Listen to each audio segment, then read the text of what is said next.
یہ مبارک عشرہ جسے ماہ ذی الحجہ کے ابتدائی 10 دن کہتے ہیں، اس کی بڑی فضیلت ہے اور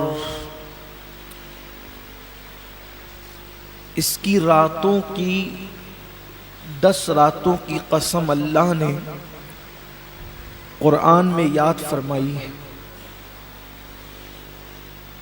اور یہ وہ مبارک راتیں ہیں کہ جن میں دعائیں رد نہیں ہوتی، اس لیے کہ یہ وہ ایام ہے کہ اسلام کا بڑا عظیم اور 5واں رکن یہ حج کی ادائیگی کے ایام ہیں۔ اس سے پہلے آپ سن چکے ہیں کسی محفل میں کہ ان ایام میں صدقہ دینا کتنی فضیلت رکھتا ہے۔ فرمایا گیا کہ جو ذی الحجہ کے ابتدائی ایام کے احترام میں ان دنوں میں صدقہ دیتا ہے، روئے زمین کی ساری دولت اسے صدقہ کرنے کا ثواب عطا کیا جاتا ہے۔ اگر ان دنوں کوئی کسی مومن کو، ایمان والے کو کپڑا دے تو اللہ اسے جنت کا لباس عطا فرمائے۔ اب ظاہر سی بات ہے جو جنتی ہوگا اسی کو تو جنت کا لباس دیا جائے گا، تو اس کا مطلب یہ ہے کہ کپڑا دینے پر جنت کے لباس کی بشارت ہی نہیں ہے بلکہ ساتھ میں جنت کی بشارت بھی ہے۔ تو بڑی برکتیں ہیں، بڑی فضیلتیں ہیں ان ایام میں۔ کسی بیمار کی عیادت کے لیے جانے کی بڑی برکتیں ہیں، بڑی فضیلتیں۔ یہاں تک فرمایا کہ کسی ایک بیمار کی عیادت کی تو امت محمدیہ کے سارے بیماروں کی عیادت کا ثواب عطا کیا جاتا ہے۔ اس لیے یہ دن بڑے مبارک ہیں، اور اب جو شب شروع بھی ہے تو یہ وہ شب ہے کہ حاجی اس وقت مینا کے میدان کی طرف روانہ ہو رہے ہوں گے لبیک کی صدائیں پڑھتے ہوئے۔ 8 تاریخ کی صبح کو جاتے ہیں، لیکن آج کل راستے کی ٹریفک کی وجہ سے وہ شام ہی سے لے کر کے جانا شروع ہو جاتے ہیں۔ بہت کرم ہوتا ہے ان راتوں میں، اور میرے اللہ کی شان سے یہ بہت بعید ہے کہ وہ مخصوص لوگوں پہ کرم کرے اور بقیہ لوگوں کو محروم کر دے۔ اگر کرم وہاں چھما چھم برستا ہے تو اس کے اثرات ہم پر بھی ظاہر ہوتے ہیں۔ بہت برکت والے دن ہیں، بڑی برکت والی راتیں ہیں، اور اب ہمارے یہاں ہندوستان کی تاریخ کے حساب سے کل ہی سے انشاءاللہ تبارک و تعالی جو ہے وہ تشریق کے معاملات شروع ہو جائیں گے، اور 9ویں کی فجر ہی سے انشاءاللہ تبارک و تعالی تکبیر تشریق کا ماحول ہوگا، اور پھر اس وقت تو پوری امت اور ہم سب وہ عظیم عبادت جسے قربانی کہتے ہیں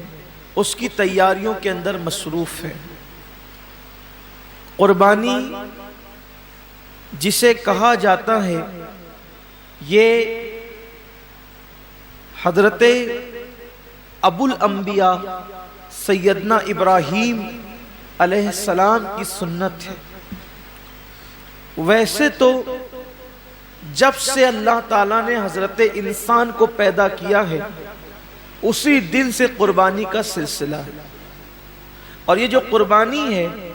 گویا کہ یہ بندوں کا امتحان ہے،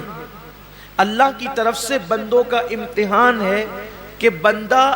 جان، مال اور اولاد میں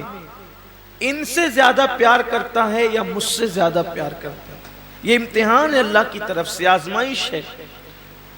قربانی کے متعلق سوال ہوا جب اللہ کے رسول صلی اللہ علیہ وآلہ وسلم سے کہ یا رسول اللہ صلی اللہ علیہ وآلہ وسلم یہ قربانی کیا ہے؟ تو آقا کریم رؤوف الرحیم صلی اللہ علیہ وآلہ وسلم نے ارشاد فرمایا کہ یہ تمہارے باپ ابراہیم علیہ السلام کی سنت ہے، اور اس میں ہر بال کے بدلے میں اللہ تبارک و تعالیٰ تمہیں نیکی عطا فرماتا ہے، اور جب پہلا قطرہ خون کا زمین پہ گرتا ہے تو اللہ قربانی کرنے والے کے گناہوں کو معاف فرما دیتا ہے۔ یہ تو آپ سنتے ہیں، بار بار سنتے ہی رہتے ہیں، لیکن جو آیہ کریمہ قربانی کے موقع پہ پڑھی جاتی ہے، جو آیہ کریمہ قربانی کے موقع پڑھی جاتی ہے، اللہ اپنے حبیب سے فرماتے ہیں قل ان صلاتی و نسکی و محیایا و مماتی للہ رب العالمین۔ اے محبوب آپ فرما دیں کہ میری نماز، میری قربانیاں، حتیٰ کہ میرا جینا اور میرا مرنا سب اللہ کے لیے۔ اصل بات یہ آتی ہے اس دور میں کہ قربانی اللہ کے لیے ہونا چاہیے، قربانی بلکہ قربانی ہی نہیں، ہر کام اللہ کے لیے ہونا چاہیے۔ لیکن کل تک شادیوں میں دکھاوا تھا، کل تک ظاہری اعمال میں دکھاوا تھا، اور اب لوگوں کے یہاں عبادت میں بھی دکھاوا پیدا ہو گیا، اور خاص طور پر قربانی کے موقع پر یہ چیزیں زیادہ دیکھنے میں آتی ہے کہ لوگ دکھاوا زیادہ کرتے ہیں،